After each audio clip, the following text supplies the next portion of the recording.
there, my name is Megan and welcome back to my channel. Today I'm going to be doing my July wrap-up. In the month of July, I ended up reading 6 books and I had my best reading month ever. Not with regards to how many books I read, but with regards to the quality of books I read. I read only 4- and 5-star books, so I am super pleased with my reading month. Before we get on into the wrap-up, if you are not already subscribed to my channel, please go ahead and hit that subscribe button as well as the little bell icon so you can be notified every time I post new content. And I post videos every Sunday and every Wednesday. As always, all of the books that I talk about in my videos are listed down below in the description box if you're interested in learning more about them on your own.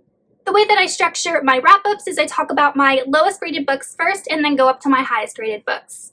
The first book I'm going to be talking about is Lord of Chaos by Robert Jordan. This is book 6 in the Wheel of Time series, and I finally finished it. I have been trying to read this book for like 2 or 3 months, and I ended up really enjoying it. I was a bit nervous going into this because book 5 I really didn't like. I just felt like the plot hit a stalemate, and this one definitely picked up. There were some things going on that I found really interesting with regards to the White Tower and the new Amerlin, and the way that Rand is kind of coming into his own power, and we get a reintroduction to the characters that we love, such as Perrin. While I can't say too much about the plot in this book because it is book 6 in a 14-book series, I will say that I am really looking forward to book 7 to see what happens with our characters, and I gave Lord of Chaos 4 out of 5 stars. The next 4-star book I read was Lock Every Door by Riley Sager. This one I picked up at my library. My library has reopened where you can like go pick up books from their pickup window, and this was the only Riley Sager book that they had. Since I've been reading thrillers, so many of you guys have recommended Riley Sager to me, and I'm so glad that you did. I started this book and I read it within 24 hours. I really could not put it down, but this book follows a girl named Jules, and Jules is in her 20s and she's kind of hit a tough time. She lost her job, she broke up with her boyfriend, she doesn't really have anywhere to live, and she answers an advertisement in the paper to become an apartment sitter at this very private, wealthy apartment building that's been around since the 1920s, and it's a cash job. So she takes the job and learns that over the course of the time of the Bartholomew, all of these strange things have happened. People have died and apartment sitters have gone missing. So she starts delving into the mystery of what's going on in this elite, mysterious apartment building. And I actually, like I said, really like this book. It was a page turner. I kept wanting to uncover the mystery as Jules uncovered it. And I felt like the ambiance, the atmosphere, the mood was very creepy and very well done. And you kind of didn't know who was a bad guy, who was a good guy, who was involved in these disappearances and who wasn't, if even disappearances were what they were. And the ending was definitely very surprising. So I'm looking forward to picking up more Riley Sager books in the future. I gave this one 4 out of 5 stars. The next book I'm going to be talking about is A Torch Against the Night by Sabaa Tahir. This is book 2 in the An Ember in the Ashes series, which is a YA fantasy. I read An Ember in the Ashes last month and really loved it. I fell in love with these characters in this world, but this was definitely a very strong sequel. It picks up right where book 1 left off, where Laia and Elias are on the run from the Commandant and the Empire, and we also follow Helene, who has been raised to Bloodstrike for the Emperor.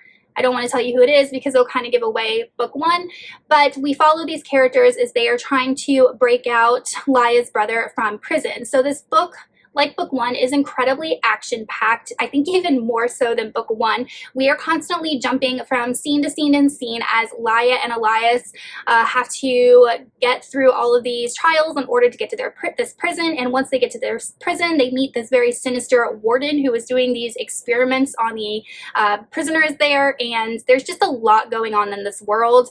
And one of the things that I did like about it is that we are introduced to more fantasy elements. There is something that happens with Elias that kind of drives the plot of the story, and it leads Elias to make a decision towards the end of the book that was very interesting, and I don't really know where the author is going to go with it.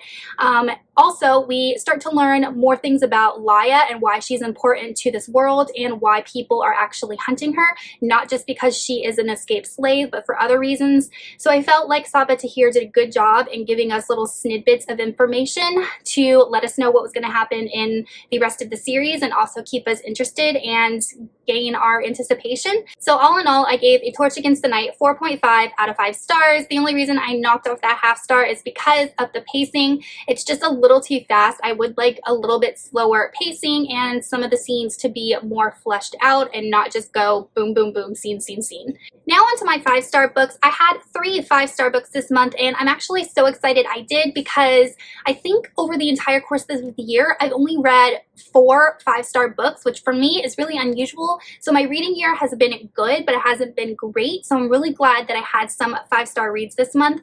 The first one I'm going to be talking about is Warbreaker by Brandon Sanderson. I picked this up because I am trying to get caught up the books in his Cosmere, and a lot of you guys recommended this to me, and I'm so glad you did. This is a standalone fantasy by Brandon Sanderson, and I do have a full spoiler-free review of this book if you're interested in checking that out. I'll put it up in the cards. But Warbreaker follows 2 sisters. They are both princesses, Ciri and Vivenna, and there's 2 different kingdoms that are trying to keep the peace by marrying off Vivenna to this guy known as the God King. And at the last minute, Ciri is sent in Vivenna's place, and she is sent to this country that is the complete opposite of where she grew up. In Hallandren, the kingdom that Ciri is sent to, they worship these gods known as returned, and all of these gods have enormous amount of breaths, and breaths is the type of magic that this world revolves around. Everybody is born with 1 innate breath, and the more breaths you have, the more powerful you are. And Ciri is married to the God King, who has the most breaths out of any being in the entire kingdom. And once Ciri gets to the kingdom, she learns that things are not exactly as they seem, and it's the God King who he really is, and how much are the priests really influencing the politics of this court. And then we have Vivenna, who will do everything she can in her power to save her sister from being married to this God King. And she decides to go to Hallandren on her own and get involved in a group of mercenaries that are intent on starting war in order to help her sister. So I really like this book. I felt like for a standalone, it did a really good job of crafting a unique world, a magic system, really, really believable characters that grew over the course of the book. And it's definitely one that I will see myself rereading in the future. And I would love for Brandon Sanderson to put out a sequel to Warbreaker, because there's just so much stuff that he did not touch on and could be explored, and I would just absolutely love it. And I ended up giving Warbreaker 5 out of 5 stars. The next book I read was The Legion of Flame by Anthony Ryan. This is book 2 of his Draconis Memoria series. For centuries, the Iron Ship Trading Syndicate has relied on harvesting and hunting dragons or drakes in order to get their blood to give to their Blood Blessed so that they can protect the Empire. Drake blood, when ingested by Blood Blessed, gives people these enhanced abilities. But when the dragon bloodlines begin to fail, an expedition is sent to find the White Dragon who might be able to save them all. And in book 1, the White Dragon is unleashed from its prison-like hold and wreaks devastation on the world. In this book, we follow Clay, who is a mercenary and an unregistered Blood Blessed. He and a captain, who we got introduced to in book 1, hijack a ship, and following a vision that Clay has, go to the Arctic in order to find a way for them to beat the White Dragon. And then we also follow Lizanne from book 1, and Lizanne is a spy/assassin, and she is sent into this very sinister prison in order to get someone from that prison who might be able to help them in their war against the White Dragon. I really enjoyed this book. I felt like it was an extremely strong book 2 to a series. We are given more information about why the drakes are important, where they came from, who the first Blood Blessed were. We are introduced to a character known as the Tinker, who might be able to help this world against the White Dragon. And we also get the point of view of a spoiled, which is a slave-like being to the White Dragon. And we kind of get inside his head, and we learn how they operate and how they are connected to the dragons. And it was just a very interesting book, and one that was intelligently written. The only criticism I have for this book is I feel like it is very dense because it is an adult fantasy, but a lot of the scenes revolve around our characters fighting dragons. We know that dragons are evil and that they'll rip your head off, but we already know that, so you don't need to have every other scene with our characters fighting a dragon. And how it happened with Clay and his team, it happened with Howmore on the ocean with the blue drakes that are in water. I just feel like a lot of that could have been cut out in order to condense the book and make it a quicker read. But all in all, I really enjoyed it, and I can't wait to get to the final book, and I gave The Legion of Flame 5 out of 5 stars. And the last book I read was Wicking Gods. This is book 2 in the Themis Files by Sylvain Neuvel, which is an adult science fiction series.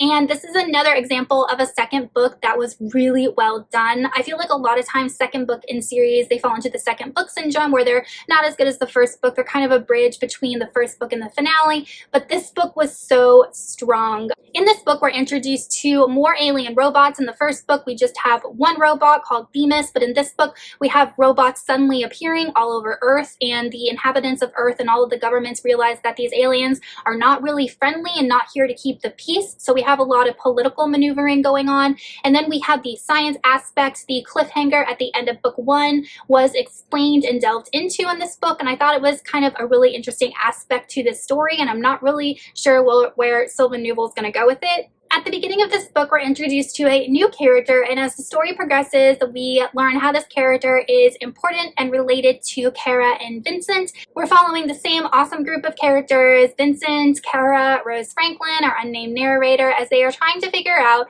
what these aliens want, why they are killing off humans. And as you read through the story, there are snippets given and information given to the reader about how this alien race and humans are connected and related, and it's not fully explained. So I'm really looking forward to book 3 to see how this information is relevant to the overall plot. And also, just like book 1, this book ended on an awesome cliffhanger, and I'm very excited to see how Sylvain Neuvel wraps up this trilogy. Alright you guys, so that is it for my July wrap up. Let me know in the comments if you have read any of these books and what you thought of them, and also tell me what you read in the month of July. And I will see you soon in another video. Goodbye!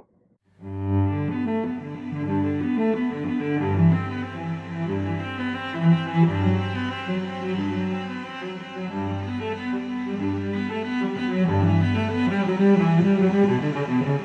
you.